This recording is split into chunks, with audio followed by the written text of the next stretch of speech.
ഒരു നേരം അതില്ലാത്തപ്പോൾ അപ്പം ഞാൻ ഇങ്ങനെ വെയിറ്റ് ചെയ്യാൻ തുടങ്ങി, ഇതില്ലാത്ത വല്ല സമയമുണ്ടോ?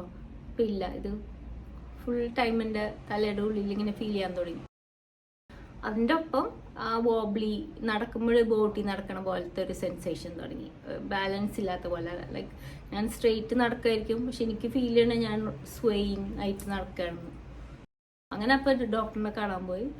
അവർ ENTയുടെ കുറച്ച് ടെസ്റ്റ്, എപ്ലി മനൂവർ എന്നൊക്കെ പറഞ്ഞിട്ട്, പിന്നെ ഹിയറിംഗ് ടെസ്റ്റും പലതും ചെയ്തു. അത് വെച്ചിട്ട് അവർ വെർട്ടിഗോയിൻ്റെ മരുന്ന് തന്നു. അത് കഴിച്ച് എനിക്ക് വലിയ വ്യത്യാസമൊന്നും ഉണ്ടായില്ല, ഈ വൈബ്രേഷൻ മാറുന്നുണ്ടായിരുന്നില്ല ഒട്ടും.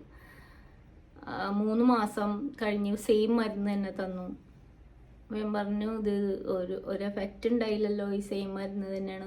എനിക്ക് ഭയങ്കര വിഷമമായിരുന്നു. പക്ഷെ അവർ പറഞ്ഞത് കണ്ടിന്യൂ ചെയ്യും.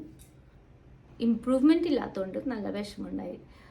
പിന്നെ ആ സമയത്ത് നാട്ടിൽ പോയി ആസ്ട്രലൊരു ENT ഡോക്ടറിനെ കണ്ടപ്പോൾ ഈ ഡോക്ടർ പറഞ്ഞു ഈ മരുന്നൊക്കെ നിർത്ത്, ദിസ് ഇസ് യൂസ്ലെസ്. ഇപ്പോൾ വെർട്ടിഗോ അല്ല, ശരിയാണ് ഇത് വെർട്ടിഗോയിന്നാണ് ഇത് ട്രിഗർ ചെയ്തേക്കണത്, പക്ഷെ ഇപ്പോൾ ഉള്ള സിംറ്റംസ് വെർട്ടിഗോ അല്ല. So we need to treat the current symptoms. വെർട്ടിഗോയിന്ന് BPPV എന്ന ഒരു കണ്ടീഷനിലേക്ക് ആദ്യം മാറി. എന്നിട്ട് ഇപ്പോൾ എൻ്റെ കറണ്ട് ഡയഗ്നോസിസ് PPPD ആണ്. ഇതൊക്കെ ബാലൻസ് ഡിസോർഡേഴ്സ് ആണ്, ഇന്നർ ഇയറിൻ്റെ റിലേറ്റഡ്. പിന്നെ എനിക്ക് സൗണ്ട് സെൻസിറ്റിവിറ്റിയും ഉണ്ട്. എനിക്ക് മരുന്ന് തന്നിട്ടുണ്ട്, കുറച്ച് ലോങ് ടേം മെഡിക്കേഷനാണ്. എന്നാലും ആ മരുന്ന് കാരണം ഇപ്പം എനിക്ക് വൈബ്രേഷൻ ഇല്ല, ഇപ്പം എനിക്ക് ആ സ്വയിങ് ഫീലിംഗ് ഇല്ല. ചില സമയത്ത് മരുന്ന് കഴിക്കാറാവുമ്പോഴേക്കും നെക്സ്റ്റ് ഡേയിൽ ടൈം ആകുമ്പോഴേക്കും കുറച്ചൊരു സ്വയിങ് തോന്നും, പക്ഷെ വൈബ്രേഷൻ തിരിച്ചു വന്നിട്ടില്ല, അൽഹംദുലില്ലാ. സൗണ്ട് സെൻസിറ്റിവിറ്റി ഇടയ്ക്കുണ്ട്. ഈ മരുന്നിന് കുറച്ച് സെഡേഷനുള്ള മരുന്നായതുകൊണ്ട് ഡെയിലി റൂട്ടീനിന് കുറച്ച് ഇങ്ങനെ ഒരു ഡെയിലി റൂട്ടീൻ കുറച്ചൊന്ന് ഡിസ്റപ്റ്റഡ് ആയെന്ന് പറയാം. അത് ഞാനിപ്പോഴും മാനേജ് ചെയ്തുകൊണ്ടിരിക്കുകയാണ്, ശരിയായിട്ടില്ല. രാവിലെ എണീക്കാൻ നല്ല ബുദ്ധിമുട്ടാണ്, കാരണം മരുന്നിന് നല്ല സെഡേഷൻ ഉണ്ട്. രാത്രി മരുന്ന് കുറച്ചും കൂടി നേരത്തെ കഴിച്ച് തുടങ്ങിയിട്ടുണ്ട് ഇപ്പം അതിന് വേണ്ടിയിട്ട്. അപ്പോൾ കുറച്ചും കൂടി നേരത്തെ എണീക്കാൻ പറ്റുന്നുണ്ട്. കുറച്ച് സെഡേഷൻ ഉള്ളൊരു മരുന്നായതുകൊണ്ട് പകലും കഴിക്കാനുണ്ട്. അപ്പോൾ കുറച്ചൊരു സ്ലീപ്പി ആയിരിക്കും ചില സമയത്ത്. അപ്പോൾ എന്നാലും അൽഹംദുലില്ലാ വേറെ കുഴപ്പമൊന്നുമില്ല. മരുന്ന് കുറച്ചധികം ഒരു 2 വർഷമൊക്കെ ചിലപ്പോൾ കഴിക്കേണ്ടി വരും എന്ന് പറഞ്ഞു ഡോക്ടർ. അത് കഴിഞ്ഞാൽ നമുക്ക് നോക്കാം, ശരിയാവുമായിരിക്കും ഇൻഷാ അല്ലാ. അപ്പോൾ വീഡിയോസ് ഇനിയും ഇടുന്നുണ്ട്, പക്ഷെ കാര്യമായിട്ട് എനിക്കൊരു സംശയമുണ്ട്. കുക്കിംഗ് വീഡിയോസ് ഇപ്പോൾ ആരും കാണാറില്ല എന്നാണ് എനിക്ക് തോന്നുന്നത്. എന്താ നിങ്ങൾ പറയണത്? കുക്കിംഗ് ഇപ്പോൾ ആരെങ്കിലും കാണുന്നുണ്ടോ? കുക്കിംഗ് ഇൻ 2026 ഒരുപാട് വീഡിയോസ് ഉണ്ട്, ഒരുപാട് റെസിപ്പീസ് ഉണ്ട് ഷെയർ ചെയ്യാൻ, പക്ഷെ ആരെങ്കിലും കാണുമോ?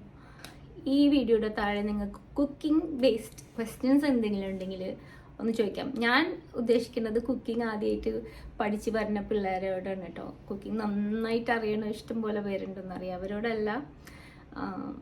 ആദ്യമായിട്ട് കല്യാണം കഴിച്ചൊക്കെ പോയി ആദ്യമായിട്ട് കുക്കിംഗ് സ്വന്തമായിട്ട് ആദ്യമായിട്ട് പാചകം ചെയ്ത് തുടങ്ങുന്ന പിള്ളേരോട്, അവരോട് പറയാനാണ് നിങ്ങൾക്ക് എന്നൊരു ഇത്തയോ ഒരു ചേച്ചിയായിട്ട് കരുതി എന്നോട് കുക്കിംഗ് ബേസ്ഡ് ചോദ്യങ്ങൾ എന്ത് വേണമെങ്കിലും ചോദിക്കാം.